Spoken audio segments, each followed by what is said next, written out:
Dawn light filters through the gaps in rough, sawn boards, painting warm stripes on your simple cabin floor.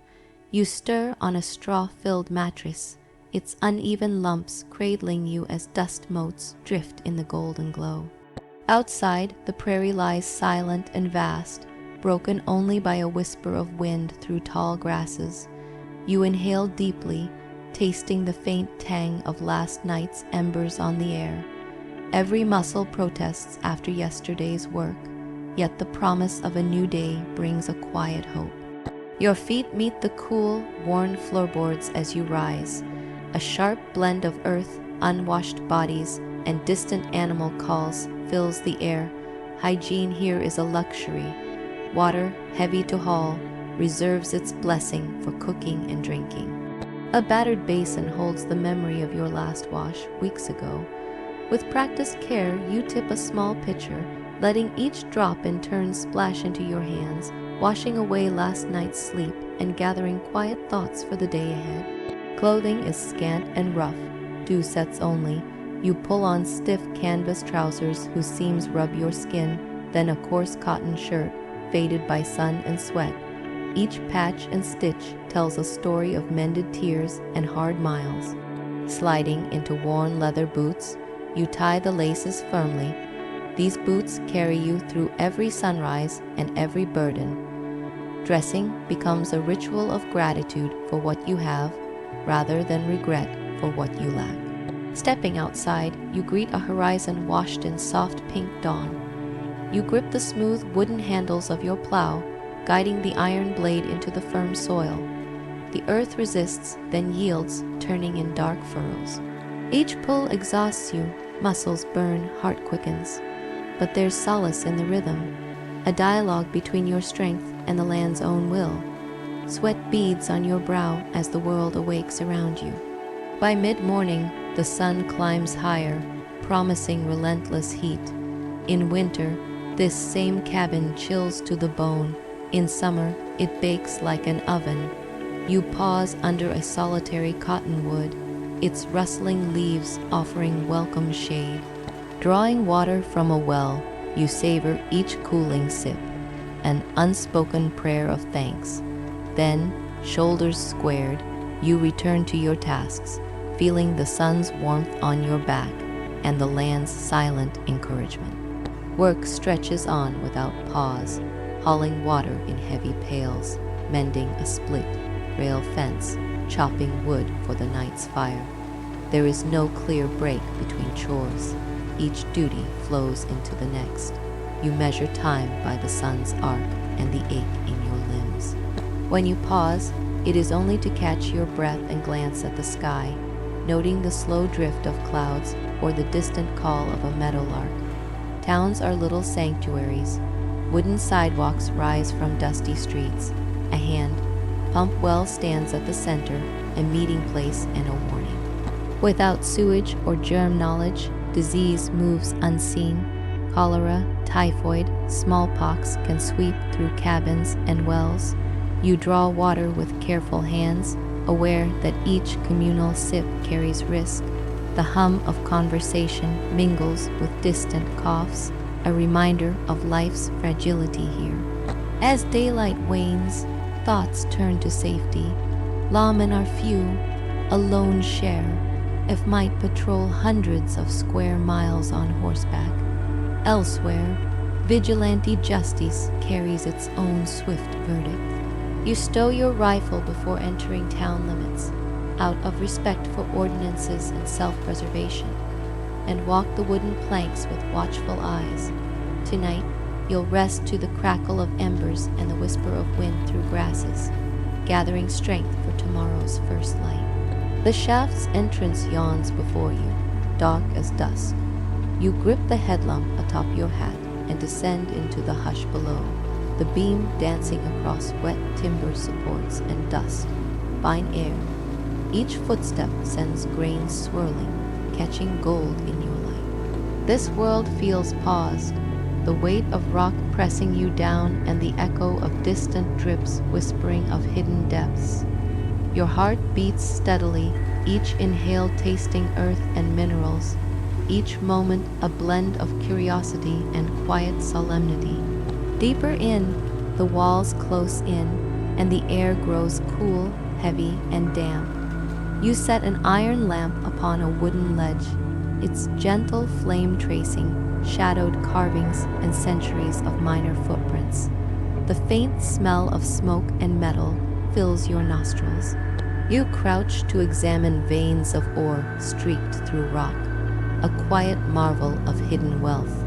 Each flicker of light reveals a world carved by hand, by hope, by hardship. The unexpected rumble of shifting stone makes your heart hitch. You pause, steadying yourself as small fragments tumble with soft clinks into the darkness below. Hands on cold rock, you gauge its stability, a silent conversation with the mountain's ancient skeleton. In this timeless moment, you sense the fragility of your space, the precarious balance between safety and collapse. Balance regained, you light a lantern. Its glow reveals dusty walls, scattered tools, and empty crevices echoing with every breath. Here, progress inch by inch means lives and livelihoods. You pause to wipe sweat from your brow, not from heat, but from the intensity of focused labor. This subterranean world demands patience and presence, inviting both wonder and caution. Leaving the mind's gloom, you step into bright midday, the sun a sudden splash of warmth against your skin. Your lungs fill with fresh air, and your eyes adjust to the wide, open sky. You tighten your coat's collar and gaze upon sweeping plains stretching to the horizon, a stark contrast to the narrow tunnels below. You breathe in freedom, yet carry with you the mind's stillness. Not far off, wagons form a line like silent guardians of the trail. Rough wooden wheels stand firm against dusty ruts. You step into the bustle as travelers pack provisions and tend to livestock. The wagon master offers a nod, a simple ritual of welcome. You notice families, hopeful eyes, and weathered faces, their voices low against the creak of canvas and the distant rattle of harnesses. Nightfall drapes the sky in deep indigo. Lanterns glow around the camp as settlers gather to share tales. A hush settles, broken only by low laughter and the clink of tin cups. You listen as elders speak of home, of children, of land yet conquered. The air tastes like wood smoke and dust, simple comforts nurtured by shared warmth. Beneath the stars, the wagon train feels like a fragile, breathing community held together by quiet hope. As embers cool and voices trail off, you slip into your canvas blanket. The night is silent, save for the soft hush of wind and the distant call of an owl. You breathe in the cold night air and let your body rest, muscles still humming from the day's labor. Sleep arrives slowly, a gentle surrender in the quiet vastness of prairie night. The afternoon sun bathes the shifting dust of the Kishom Trail in a warm, golden haze. You trail alongside thousands of longhorn cattle, their low rumbles blending with the creak of wagon wheels and the rhythmic hooves of horses. Cowboys stride in quiet coordination, their silhouettes etched against endless prairie sky. The land feels infinite, both beautiful and unforgiving. Each day on the trail means 15 miles or so, enough to strain muscles and test endurance. The smell of sweat, leather, and dry grass wraps around you like a cloak, and you realize that here life moves in slow pulses, a walk, a breath, a shared glance in the midday glare. As evening draws on, wagons settle beside a trickle of creek or a cluster of cedars. Cowboys unhurriedly bring down canvas flaps, creating privacy from the intruding landscape. Deep calls a cook's drum, tin pot against iron skillet, signaling supper. Beans, bacon, tough bread, and coffee strong enough to clear the cobwebs of a long day. By lantern or firelight, stories begin to spill about yesterday's near stampede, the one-eyed steer that always strays, the yearning for home. These tales offer solace in the uncertain dusk. Night blankets the camp in quiet that's both uneasy and sacred as you settle into your canvas bunk under a sky wide with stars. Dawn arrives softly with birdsong, the air tastes of chill and promise. You sip black coffee, watching your breath rise as sun touches the horizon. Horses stir, lowing and prancing. Cattle shift in gentle anticipation of movement. You lighten the harnesses, fold canvas tarps, and pull wagon from tangled grasses. There is no haste, just deliberate routine. There are countless days like this, slow, purposeful, carried forward by the unspoken bond between man, beast, and land. Each sunrise is a gift and a contract. You will live today by rhythm, by horizon, by animal and earth. With sun high again, the land stretches wide. Fences come into view, barbed wire slicing step into ordered lines. You pause to check a calf's brand, its hide marked and baked. The brand stands for ownership, survival, control. Each strike of iron marks claim and identity in a vast, shifting land. Cowboys walk the line, urging animals to graze before pressing on. The land is changing here, open range ending, parcels forming. But for now, this section of prairie still belongs to the dust, the sky, and the living herd moving in muted harmony. Mid-afternoon brings the distant gleam of wooden false fronts down ahead. You step onto the boardwalk, boots softening from dust. Saloons line the street, swinging doors breaching muted conversation, the scent of tobacco and coffee drifting. Inside, rough, hewn tables crowd tight spaces, patrons leaning over cards or ale. The atmosphere is calm, no gunshots, just the soft clatter of chips, the low hum of voices telling stories, sealing deals, arguing politics. This is respite, a town's heartbeat in lingering shadow and wood. It isn't circus, it's communion. Inside the saloon, pale light filters through dusty windows, revealing characters at ease. A bartender wipes the bar with slow precision. Men in leather hats sit with coffee or whiskey, folks of all types conversing. Cowboys, ranchers, travelers. There's a piano in the corner, its tune soft and steady. Chairs scrape, cards shuffle, dice tumble. No chaos, just the gentle pulse of community. Here, tired souls share space, stories, drink. The saloon is a sanctuary, a soft hum against the harshness beyond its doors. You step outside, carrying the echo of the saloon's warmth into slanting light. Horses munch at a trough, wagons wait silent. Cowboys adjust their hats, ready for the next ride. The air smells sharper now, sunset approaching, wood smoke drifting. A hush falls across town, broken only by distant hoofbeats. As you mount your horse, you sense a world in transition. Rugged isolation softened by pockets of refuge, endless land shaped, contained, understood one evening at a time. Night returns with deep calm. Camp is pitched under the edge of town. Horses tethered, a small fire embers glowing. Crickets whisper, the prairie stretches in silhouette beyond the lantern light. You lie on canvas, exhausted yet content, carried into sleep by the lullaby of low wind and distant voices. The frontier's pulse slows here, grit and grace intertwined. Tomorrow more trail, more earth and sky, more of this quiet life lived between dawn and dusk. As the steam whistle echoes through narrow canyon walls, you stand by the iron rail as the transcontinental train roars by, a symbol of transformation. Once, this valley was open range. Buffalo thundered freely. Now steel ties tether time and distance together. The locomotive's hiss, the rhythmic clack of cars, and the roar of wheels blend into a powerful anthem of connection. You peer out the window and witness homesteads, rail stations, and telegraph poles appearing in the dust-wrapped plains, proof of progress and intrusion.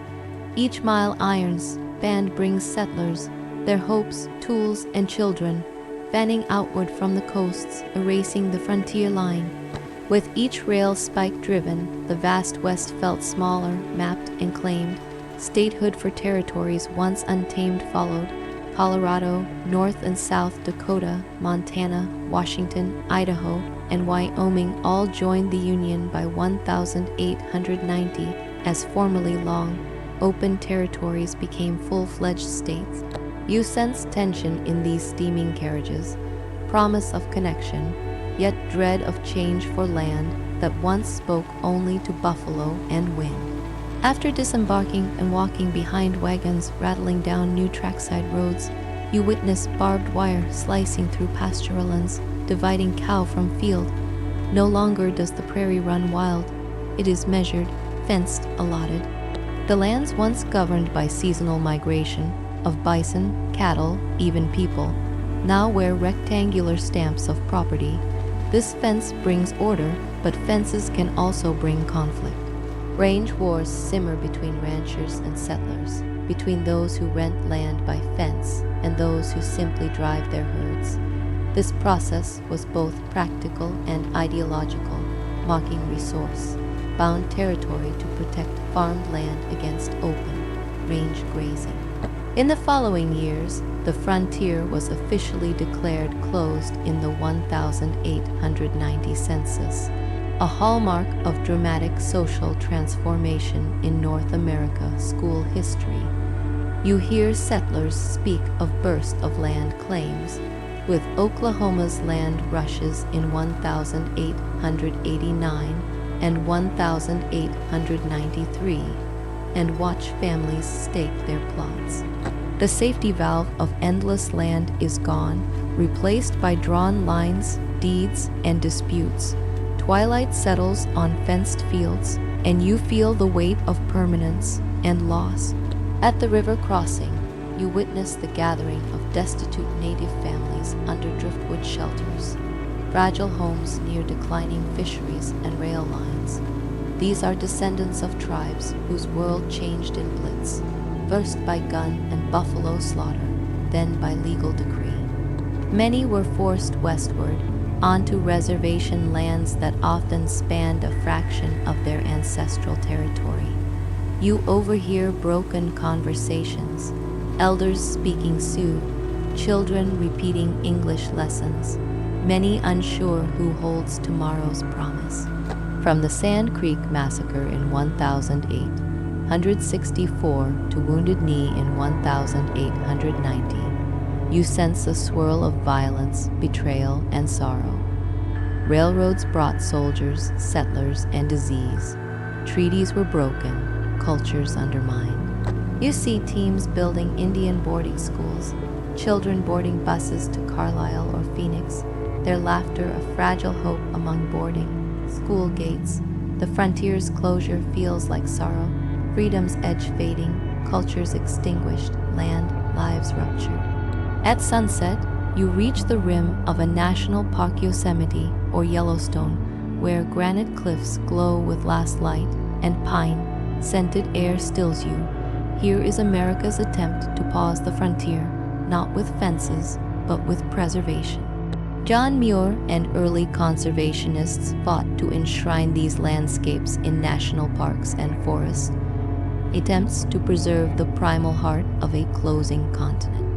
Alongside natural wonders stands memorialization, a log cabin exhibit at Chicago's Exposition, symbols of a frontier that shaped the American psyche, rugged, individual, nostalgic. Yet modern historians remind us that this frontier myth of self-reliant white settlers vs. wilderness masks displacement, collective labor, communal ties, and environmental scars. You stand capturing the granite light, realizing that the frontier's end birthed new preservation and a new struggle for inclusion, identity, and truth. As the frontier formally closes, a new spectacle arises, Buffalo Bill's Wild West show, you stand before a massive open-air arena where a parade of cowboys, native performers, sharpshooters, horses, and bison files through. The thrum of excitement blends with dust and sunlight. The show recreates frontier scenes, wagon attacks, stagecoach holdups, cavalry charges, staged with dramatic flair, yet wrapped in the realism of those who lived it. The crowd cheers as Annie Oakley dispatches tin cans with unerring precision. Lillian Smith rears her horse gracefully.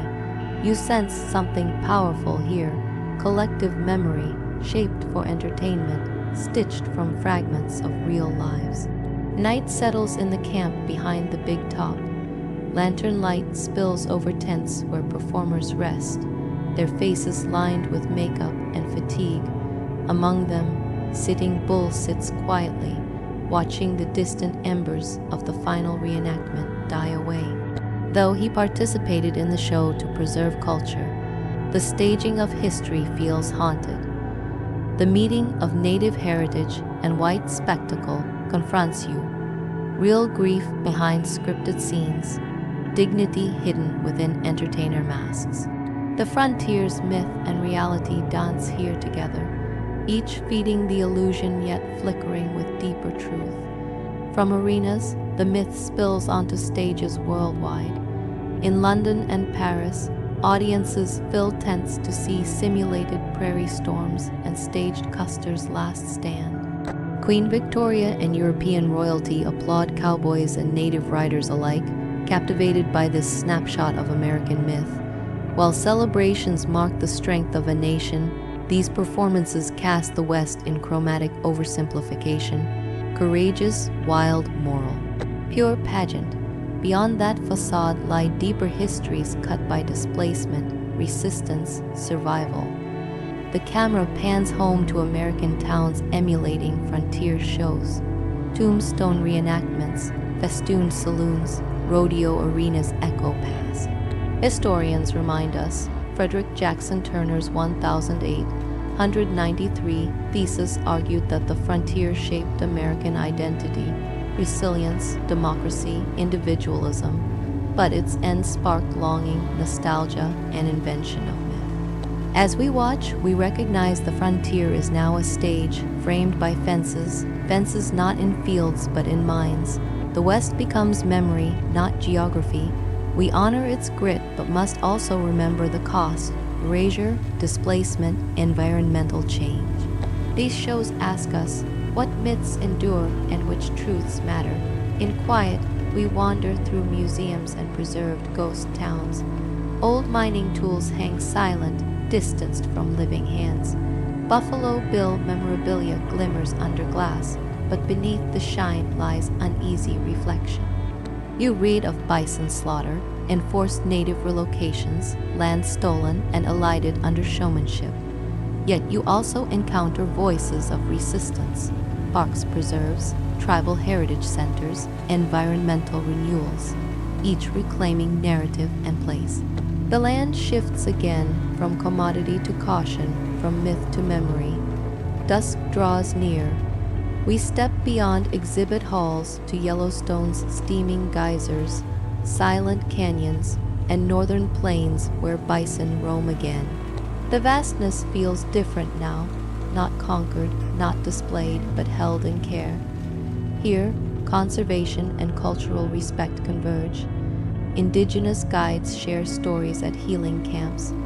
Park rangers walk trails with students talking songs in Lakota. The land breathes a quiet optimism. In the final light, you touch an old rail spike on abandoned track, now wild, clad by tall grass. The frontier's iron arteries serve new purpose. They are trails, heritage walks, memorial lines. The wind whispers across prairie scalloped by barbed wire and broken fences. We close the physical loop, but open questions linger. What remains of freedom? How do we honor hardship without fetishizing violence?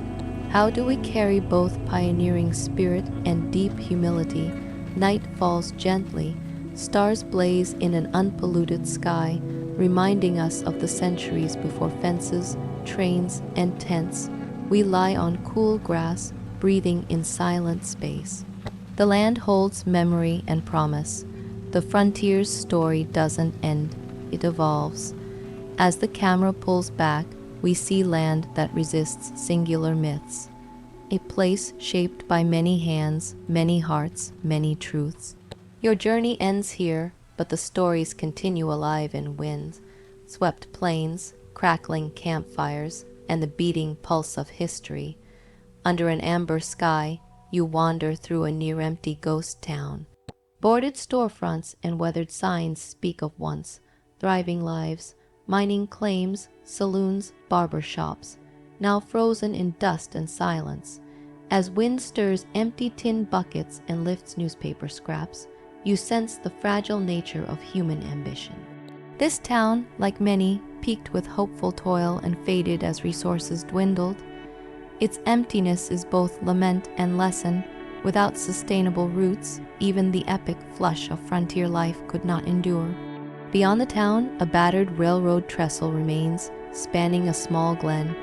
Grapevines snakes along its steel girders, nature reclaiming what industry carved. Trains once thundered across this bridge daily, now silence prevails. You press your palm against rusted metal, feeling warmth from the day's sun and recalling stories of hope carried by steam and steel. This relic, now moss, streaked and quiet, stands as testament to how swiftly society's arteries pulse and then still. You arrive at a grassy overlook where a modern fence meets a destroyed wooden barrier, a boundary layered in time. Here, prairie grass waves where buffalo once roamed freely and where indigenous nations found community and sustenance. Today's barbed wire draws lines not just on land, but in memory. You pause, acknowledging that this land remains deeply lived despite its painted history. You listen to wind, to birdsong, to your own breath, and sense the land's resilience interwoven with stories of continuity, loss, and revival. In a small interpretive center, you read about Frederick Jackson Turner's influential frontier thesis 1893, which argued that American democracy and character emerged from frontier experience. Nearby panels critique this idea, noting how new Western historians emphasize overlooked stories, indigenous experiences, environmental destruction, racial and gender diversity. You recognize history's power lies not in neat narratives, but in layered complexity. The frontier didn't just forge democracy. It displaced cultures, reshaped environments, entrenched myths. In another hall, Buffalo Bill Cody's legacy stands framed, a famed rifle in glass, photographs, and letters. He respected native peoples, supported women's rights, and funded conservation. Yet he also exemplified how myth and commerce entwine, turning frontier conflict into theater, reality into spectacle. His life walked the edge, one of storytelling and stereotypes, yet also of advocacy and bridge. Building stepping outside, you walk a trail beneath mature pines, land once spared for park, not pasture. The air is fragrant, the hush deep. A ranger leads a small group, speaking softly of indigenous plant knowledge. Nearby, children sketch buffalo murals and hear tales from elders. The landscape, once ragged and free for all, now breathes with conscious protection and reconnection. It is not untouched wilderness, but a chosen sanctuary for both ecosystem and memory. At night's approach, you return to a campsite, teepees and wagons gathering under the sky. A circle forms around a fire, family, elders, teenagers, dancers, sharing drumming, songs, and stories. You are invited to sit among them. The firelight warms faces old and young. Words in tribal language echo ancient belonging. You feel a quiet pulse. This frontier never vanished. It lives in these kept traditions, in the resilience of heart and memory. Finally, the camera lifts above prairie grass, sea of shadows, fires flickering, distant trail of lantern light. A voice whispers, the frontier was never just land. It is the stories we choose to carry forward. The field grows silent. Fade to black, then text appears. The West endures, in stories, in landscapes, in unfolding futures.